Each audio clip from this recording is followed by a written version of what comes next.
गठबंधन की सरकार बन रही है, बेरोजगार और युवाओं की सरकार।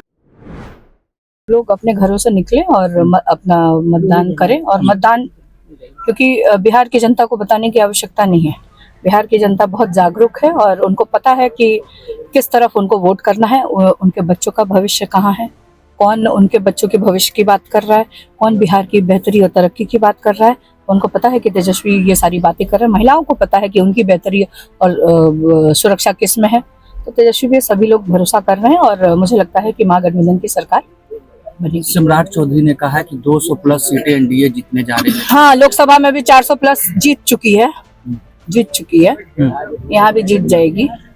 यहाँ पे महागठबंधन की सरकार बन रही है, बेरोजगार और युवाओं की सरकार बनने जा रही है।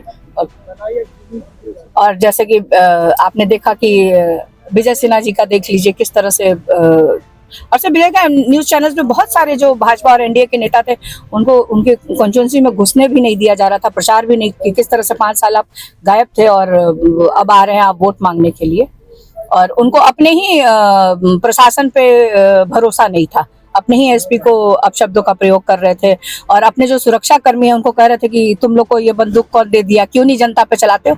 तो ये चीजें देखिए, एक तरफ आप जंगल राज की बात करते हैं और जंगल राज का तो आपको मोकामा में दिख जाता है कि किस तरह से सरकार ने के संरक्षण में इस तरह की घटनाएं हुई हैं।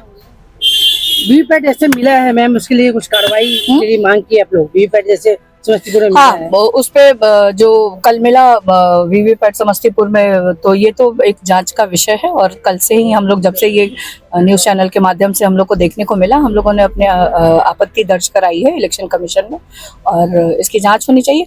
और ये शुरू से हम लोग कह रहे थे कि देखिए, आप बहुत सारे आप टीवी चैनल्स हैं, बहुत सारे पोर्टल्स ऐसे हैं जो चुनाव कवर कर रहे थे। फर्स्ट फेज में मैंने देखा कि मतलब हजारों लाखों की संख्या में लोगों के वोट काटे गए हैं। वो लोग अपना वोटर आई कार्ड लेके खड़े हैं और जब वो मतदान केंद्र पे पहुंचते हैं तो उनको मृत की सूची में डाला गया है। तो हम लोगों का जो अंदेशा था वो बिल्कुल सही साबित हुआ है। एसआईआर जो हम लोग आवाज उठा रहे थे, उसके बाद से आप देखिए कि वीवीपैट मिला, बहुत जगह सीसीटीवी कैमरे बंद हैं, इलेक्शन कमीशन ने अपने आरओ को सस्पेंड किया है। तो कहीं ना कहीं ये जो होम मिनिस्टर हैं अमित शाह जी यहीं पे कैंप किए हुए हैं। बहुत सारे ऐसे अधिकारी जिनके अंडर में सुरक्षा, जैसे सीआईएसएफ हो गया और इनके डीजी से लेकर के सीनियर अफसर, सब लोग यहाँ कैंप कर रहे हैं। तो यहाँ क्यों कैंप कर रहे हैं, किस लिए कैंप कर रहे हैं? तो कहीं ना कहीं ये